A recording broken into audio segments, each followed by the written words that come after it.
Subscribe to my channel searching the knowledge and hit the bell icon to get the videos notifications. Hello friends, এই ভিডিওরে আমি ignore DECE course বিষয়ে detail জানিবা। নুয়া শিক্ষা নীতি 2019 অনুসারে जो माने अंगनवाड़ी कर्मी हेबाकू चाहुचंती तो सेमानंकु एई कोर्स करिथिबा निहाती आवश्यक ताहापरे जाई सेमानंकु पोस्टिंग मिलिबो। एई कोर्स विषय आपण हुए तो ऑलरेडी वीडियो देखि सारिथिबे किंबा किछि ना किछि इन्फॉर्मेशन आपण पाई सारिथिबे। एई वीडियो रे मो डिटेल किछि एक्स्ट्रा इन्फॉर्मेशन मध्ये देबाकू जाउची, वीडियो को एंड जाय देखंतु। आपण जदी इग्नोर जो ऑफिशियल वेबसाइट रहउची जोटा ऑल इंडिया वेबसाइट ताकू कंपेयर करिवे हमर जो रीजनल वेबसाइट रहउची भुवनेश्वर वेबसाइट ताकू जदी कंपेयर करिवे तो देखिबे एठी रे मिनिमम ड्यूरेशन जो रहउची ताहा समान रहउची। मिनिमम 1 ईयर रहउची, ऑल इंडिया लेवल ले भी मिनिमम 1 ईयर रहउची। मैक्सिमम ऑल इंडिया लेवल ले 4 वर्ष रखा जायछि, किंतु इग्नोर रीजनल सेंटर रे जोटा कि हमर भुवनेश्वर रहउची 2 वर्ष रखा जायछि। किंतु जेहेतु आपण ओडिसा रे करबा को जाउचंती एवं भुवनेश्वर अंडर रे ही करिवे तो आपनको 2 वर्ष मैक्सिमम ईयर दिया जिवो। आपनको 2 वर्ष भितर ए कोर्स कंप्लीट करबा को मैक्सिमम आपण 2021 सुधा ए कोर्स आपनको कंप्लीट करबा को पड़िबो। एही 2 वर्ष आपनको टाइम दिया जिवो। थरे एडमिशन कला परे आपण 2 वर्ष भितर ए कोर्स को कंप्लीट करबा को पड़िबो। ए कोर्स फी रहउची 2000 टंका। 2000 टंका देई आपण ए कोर्स करि परिबे एवं एहार जो एकेडमिक क्वालिफिकेशन एलिजिबिलिटी जहा रहउची 10+2 किंबा यार इक्विवेलेंट कोर्स किछि आपण करिथिबा आवश्यक। आ गोटे इंपोर्टेंट कथा हला फ्रेंड्स, इग्नू विषय एको धारणा थाए जे इग्नू एको डिस्टेंस मोड एथिरे हम डिस्टेंस रे कोर्स करिथाउ, तेनु हमकु रेगुलरली क्लास करबा को दरकार नाही।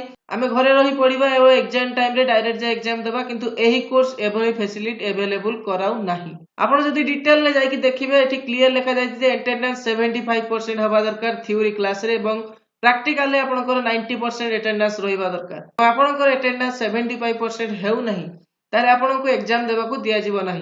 ता सह प्रैक्टिकल ले जदी आपनकर 90% अटेंडेंस रहू नाही ताहले आपनको एग्जाम देबाकू फाइनल एग्जाम देबाकू दिया जिवो नाही।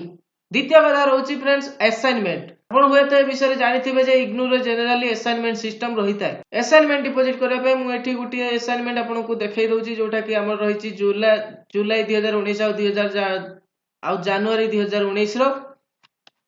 एठी देखंतु एठी अवेलेबल करा जायछि असाइनमेंट सब। एहा होछि असाइनमेंट 1, एबळे असाइनमेंट 2 अछि, एबळे असाइनमेंट 3 अछि। एही टाइप रो क्वेश्चन आपनको एग्जाम रे आसीबो एवं एही असाइनमेंट कंप्लीट करी आपनको सही टाइम पीरियड रे इग्नो रे डिपॉजिट करबा को पड़िबो जो टाइम इग्नो अवेलेबल कराइबो।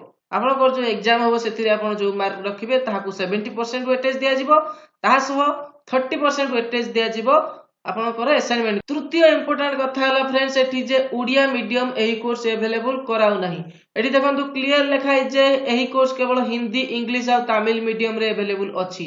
जदि आपण फॉर्म फिलअप को जाई कि देखिबा को चाहउचंती, जदि आपण फॉर्म फिलअप रे देखिबे देखंतु मो डिप्लोमा कोर्स एवं कोर्स रे DECE सिलेक्ट करिछि। मीडियम रे आपण जेते चूज करबा को आसुछंती इंग्लिश, हिंदी और तमिल अछि, ओडिया मीडियम नाही। केवल ए तीनटी मीडियम अवेलेबल करा जाउछि। ए तीनटी मीडियम रे ही आपनको करिया को पड़िबो, ओडिया मीडियम अवेलेबल नाही। तो जो माने ए कोर्स करिया को चाहुचंती या तो से माने इंग्लिश रो करिवे या तो से माने हिंदी रो करिवे किबा तमिल रे करिवे। आ उटे कथा होछि फ्रेंड्स जे एही कोर्स सब जगह रे सब स्टडी सेंटर रे अवेलेबल नाही, किछि सिलेक्टेड स्टडी सेंटर रे अवेलेबल अछि। IGNOU regional centre Bhubaneswar under रे 8टी कॉलेज रे ए कोर्स अवेलेबल अछि। ए 8टी कॉलेज रो आपण देखि पारुथिबे राउरकेला जोटा कि खलीकोट कॉलेज, कटक रे, केंद्रापड़ा रे एभली केते कॉलेज रे ए 8टी कॉलेज रे अवेलेबल अछि। जदि हमें रीजनल सेंटर कोरापुट रो देखिबा, कोरापुट अंडर रो 4टी कॉलेज रे ए कोर्स अवेलेबल अछि। जोटा कि हमर रहउची रायगढ़ रे रहउची, नवरंगपुर रे रहउची, विक्रमदेव कॉलेज रे रहउची एवं लोकादृष्टि कॉलेज रे रहउची। एही सब स्थान रे आपण ए स्टडी सेंटर रे एही कोर्स करि परिबे। सो फ्रेंड्स एबे गुटे प्रश्न उठे जे एही कोर्स रो रिक्वायरमेंट रहउची, एलिजिबिलिटी रहउची 10+2 अर्थात 12th पास करथिबा आवश्यक।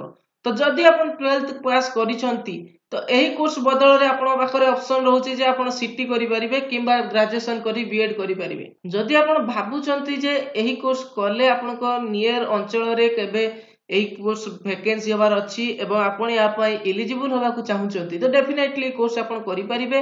जोटा कि हमर 2 वर्ष मैक्सिमम ड्यूरेशन दिया जाउची। 2000 टंका फी रहउची।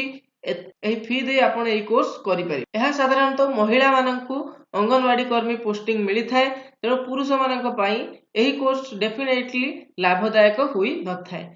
द्वितीय कथा है फ्रेंड्स, जदि आप कोर्स करती केवल अंगनवाड़ी कर्मी ही नुहति जहाँकि आप देखिले जे इंग्लिश और हिंदी मीडियम रे अवेलेबल करा जाउछि। स्कूल में मॉन्टेसरी लेवल जोटा कि एलकेजी रहउछि, केजी रहउछि, सेही लेवल जो प्लेइंग स्कूल तो से स्कूल ले आपण डेफिनेटली जॉब पाई परिबे। आशा करे ए वीडियो रे मु आपनको डिटेल इन्फॉर्मेशन देई परिथिबी। तापरे भी जदि आपनकर किछि डाउट रहिथिबो कमेंट करी पचारंतु। एवं आउ गोटे कथा है फ्रेंड्स, जदि आप मते किछि पचारिबाकू चाहउछंती अन्य कहार कमेंट तळे आपण कमेंट करंतु नाही, काइना सेही कमेंट गुडीकर नोटिफिकेशन मो पाखु आसी न थाए। जदि आपण सेपरेट कमेंट आपनकर करंती ताहले तार नोटिफिकेशन आसी थाए एवं मु एहार आंसर देबाकू चेष्टा करिथाए। आशा करछि ए वीडियोटी आपनको पई हेल्पफुल थिबो। वीडियो को लाइक करंतु, शेयर करंतु एवं एही परि नॉलेजेबल वीडियो, इन्फॉर्मेटिव वीडियो पाइबा पई आम चैनल को सब्सक्राइब करंतु। Thank you.